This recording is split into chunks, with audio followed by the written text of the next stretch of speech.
Sometimes I felt like he in the car.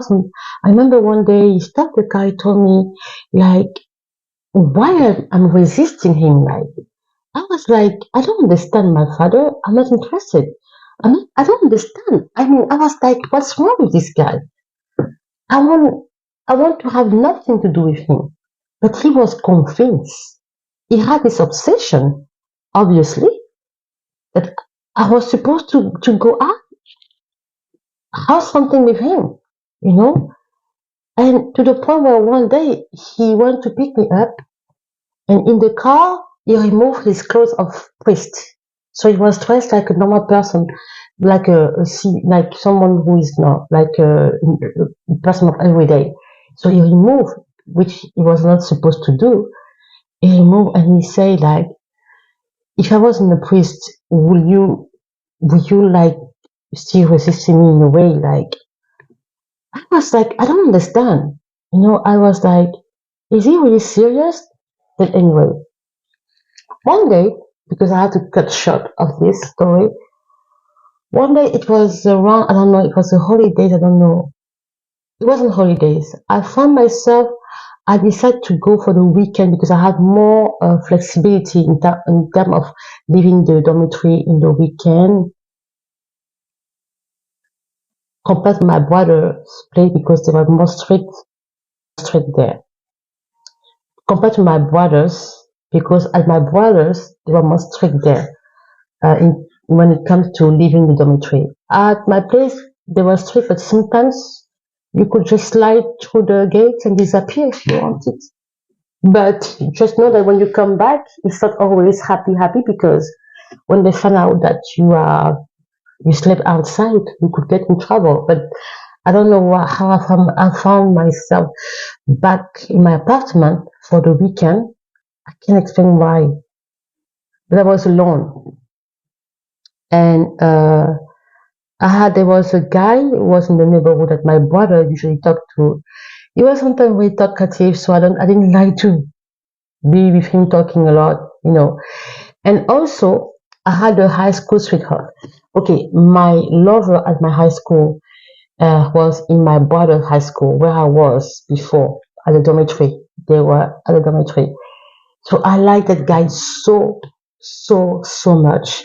He was intelligent, he was a smart guy with good manners, and his family was kind of like mine in a way, and he had good habit. He was very smart. I like this guy. Like I don't know, I was really in love with him. Like everything. Like if when he was coming to visit me at the apartment, my brother knew him because they were in the same school, the same dormitory. So my brother liked him a lot. He was a good guy. He was a very good guy.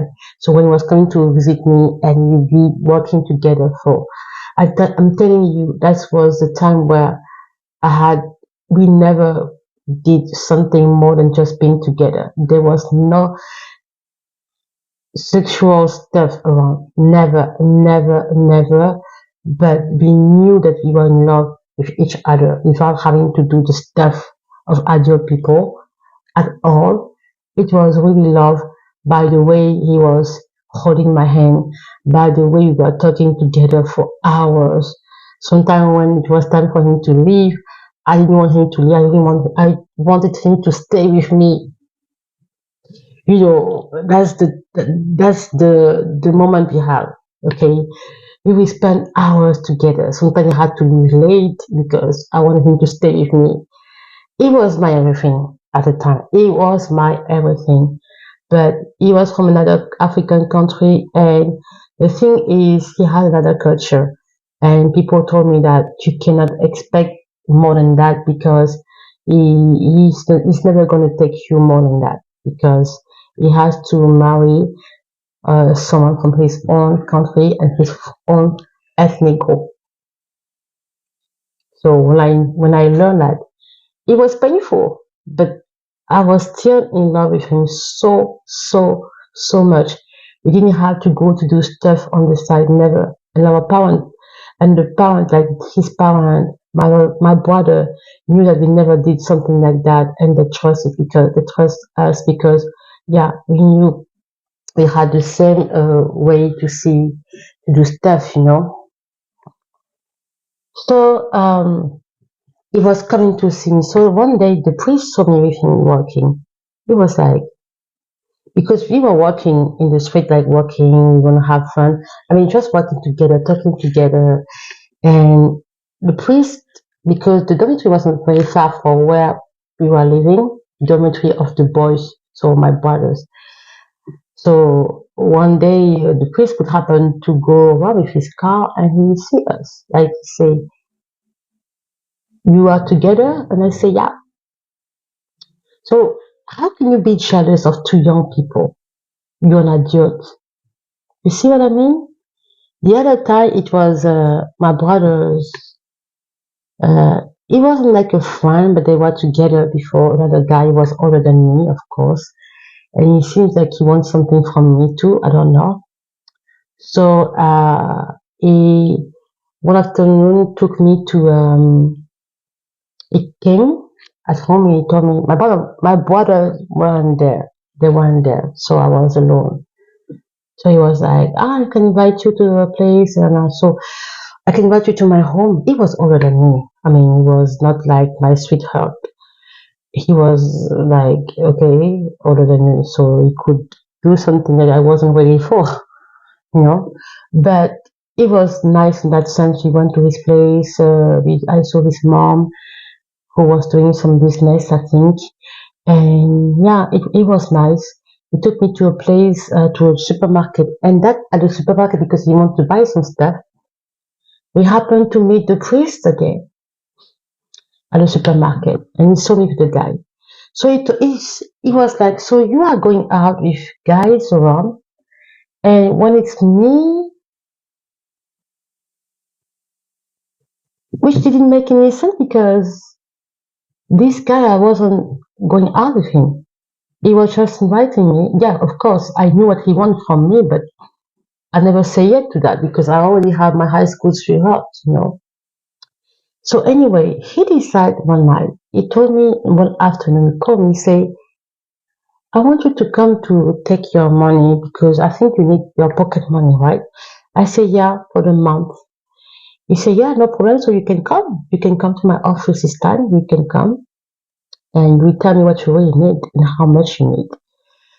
So I was like, he never asked me that. So I was like, okay, I will go. I will go because I have no choice because to the day after on Sunday, I will go back to the dormitory of girls, of course. So that, so I said, can I come in the afternoon? He said, no, I want you to come in late afternoon around 6 p.m. I was like, why 6 p.m. or 7 p.m.? Why? Why this time? But anyway, so I saw as I was walking to go there because it wasn't that far. I could go there by feet, going, you know, do shortcuts and stuff like that. And I like to walk also. It wasn't a problem. I met one of the friend of my not a friend, but someone that an acquaintance that I like to talk with.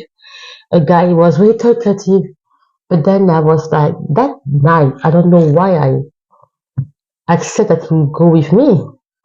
I don't know why. It was a coincidence.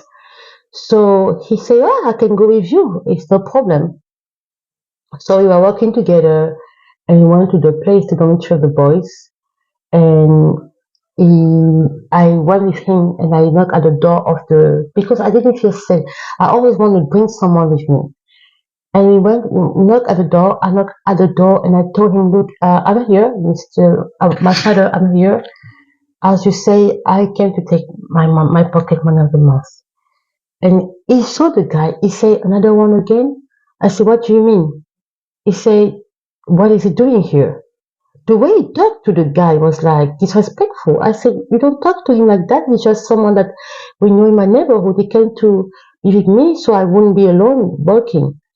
And he told the guy, "Can you stay away here? Can you go out further there?" Which I thought was really mean for a priest to talk like that. But anyway, I was like, that's not nice. But anyway,